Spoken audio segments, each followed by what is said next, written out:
Thought, character and conduct, the three dimensions of personality. Samvaha prachyantam tanvaha sammanasmi samovritta samvonyam brahmana spatirbarkaha samvo ajigamat. Atharva Veda. May your body, mind, that is thought, dharma, that is character, and action, that is conduct, be in synergy. May God, the Lord of knowledge, harmonize you, and the Lord of splendor integrate you. Understanding the different dimensions of personality and a proper synthesis between them provides energy for Jivan Sadhana. It is absolutely essential for such a sadhaka to become fully familiar with his own personality and know which are the aspects that express his inner consciousness. Personality is a widely used term.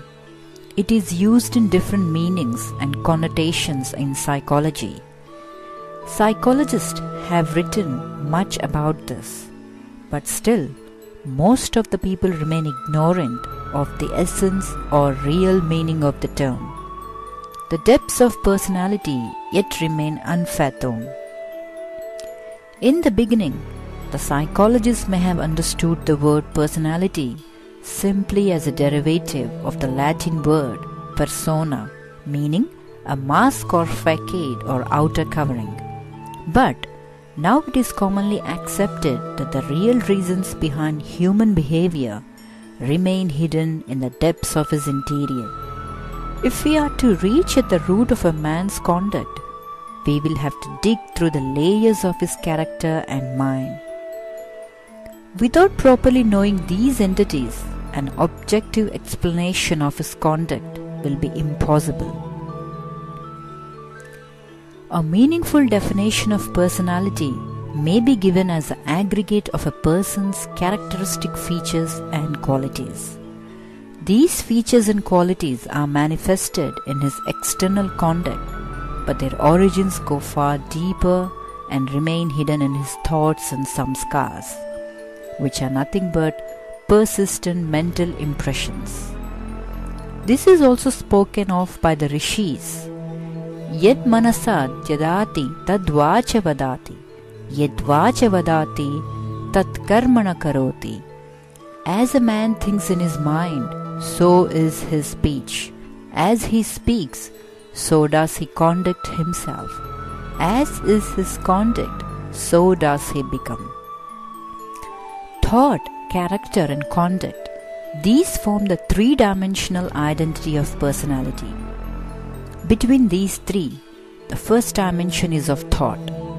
It consists of that which we think and keeps cropping up and circulating in our ideas and imaginations. The continuity and intensity of this thought shapes our character.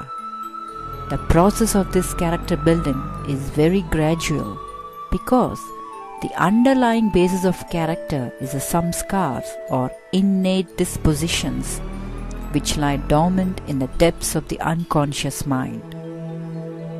As long as the intensity of thought does not reach the stage where it can refine the samskars, the character remains totally unaffected. This very composite of thought and character is reflected in the conduct too.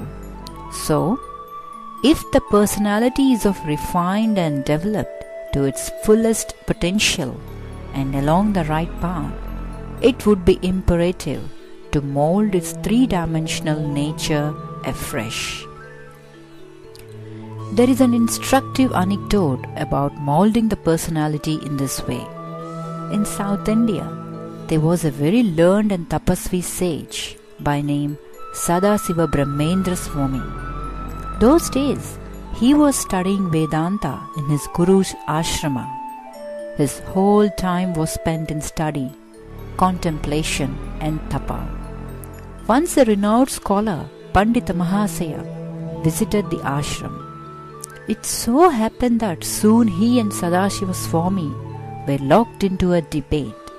In no time, Sadasiva Swami, with his dazzling scholarship, tore all his adversary arguments to shreds and reduced him to a position where the Pandit Mahasaya had to apologize and retreat. Feeling exultant at his victory, Sadasiva Swami narrated the incident to his Gurudev, expecting probably a pat on the back. But quite the opposite happened. Gurudev severely reprimanded him. He said, "Sadasiva, noble thought is worthwhile only when it builds a noble character, and a noble character is meaningful only when it is translated into noble conduct. You studied and contemplated on Vedanta, but were unable to sculpt the character of a truth-seeking sadhaka, nor were you able to train your conduct accordingly. For this reason, your whole effort thus far at study and contemplation can only be worthy of condemnation." These words of his Guru burst Sadasiva Swami's bloated sense of ego. Very humbly he asked, "Gurudev, how should we sculpt noble character?" Gurudev replied, "Son, to sculpt the personality afresh, one should have first of all its clear outline in the mind.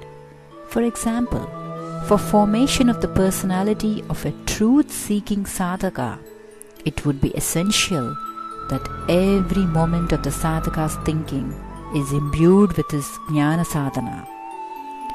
The second important point is that no idea or element of thought contrary to the main purpose is allowed to enter the mind. Thirdly, the intensity of purposeful thinking is maintained continuously. Reflection and contemplation must continue ceaselessly. By such deep thought, the suitable personality is formed. But remember, Gurudev warned, contemplation is meant to shape one's own personality and not to score debating points over others and satisfy one's ego. Unnecessary argumentation is a hindrance to the process, and only by avoiding this can a new character be sculpted, a character which purifies and illumines even the nature and attributes of the body and the sense organs.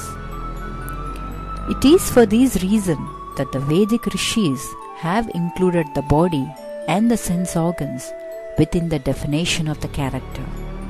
As for conduct, Gurudev continued, it should be wholly transparent and guileless like the character, no matter how much trials and suffering one has to undergo.